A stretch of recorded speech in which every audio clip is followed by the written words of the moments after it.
Hema committee report പുറത്തുവന്നതിന് പിന്നാലെ ഉയർന്നു വന്ന ആരോപണങ്ങളിൽ പ്രതികരിച്ച് നടി ഷീല. വെളിപ്പെടുത്തലുകൾ കേട്ട് ശരീരം വിറയ്ക്കുന്നുവെന്ന് ഷീല പ്രതികരിച്ചു. മക്കളെ പോലെ കണ്ടവർക്കെതിരെയാണ് ആരോപണങ്ങൾ വന്നതെന്നും സ്ത്രീകളുടെ വെളിപ്പെടുത്തൽ തന്നെയാണ് പ്രധാന തെളിവെന്നും അവർ കൂട്ടിച്ചേർത്തു. ലൈംഗിക അതിക്രമം ഉണ്ടായെന്ന് ഒരു സ്ത്രീയും കള്ളം പറയില്ല. പണ്ട് പലരും തന്നോട് ഇത്തരം അനുഭവങ്ങൾ പറഞ്ഞിട്ടുണ്ട്.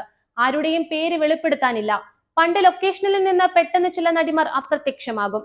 അന്വേഷിക്കുമ്പോൾ വേറെ സിനിമ കിട്ടിപ്പോയി എന്ന് പറയും. യഥാർത്ഥ കാരണം എന്താണെന്ന് ഇപ്പോൾ മനസ്സിലാകുന്നുവെന്നും അവർ പറഞ്ഞു. സിനിമയിൽ രാവണന്മാർ മാത്രമല്ല രാമന്മാരും ഉണ്ട്. തനിക്ക് മോശം അനുഭവം ഉണ്ടായിട്ടില്ല. അമ്മയിലെ എല്ലാവരും കുറ്റക്കാരല്ല, ചിലരാണ് മോശക്കാർ. നിർമ്മാതാക്കളുടെയും സംവിധായകരുടെയും റൂമിന് സമീപത്തായി നടിമാരെ താമസിപ്പിക്കുന്നത് മറ്റ് ഉദ്ദേശങ്ങളോടെയാണെന്നും ഷീല പറഞ്ഞു.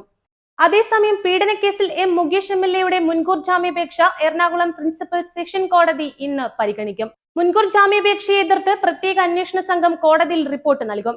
തുടർന്ന് എറണാകുളം പ്രിൻസിപ്പൽ സെഷൻ കോടതി മുൻകൂർ ജാമ്യാപേക്ഷയിൽ വാദം കേട്ട് തീരുമാനമെടുക്കും.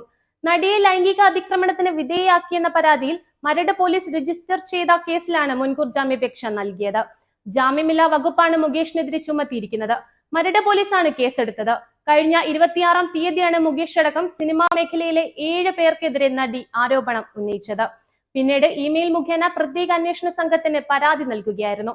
തുടർന്ന് കഴിഞ്ഞ ദിവസം നടിയുടെ മൊഴി രേഖപ്പെടുത്തിയിരുന്നു. നിലവിൽ മുകേഷിനെ അറസ്റ്റ് ചെയ്യുന്നതിന് കോടതി വിലക്കുണ്ട്. ബലാത്സംഗ കേസിൽ പ്രതിയാക്കപ്പെട്ട മറ്റൊരു പ്രമുഖ നടൻ സിദ്ദിഖ് മുൻകൂർ ജാമ്യം തേടി ഇന്ന് ഹൈക്കോടതിയെ സമീപിച്ചേക്കും. നടിയുടെ പരാതിയെ തുടർന്ന് മ്യൂസിയം പോലീസ് രജിസ്റ്റർ ചെയ്ത കേസിലാണ് മുൻകൂർ ജാമ്യാപേക്ഷ നൽകുന്നത്.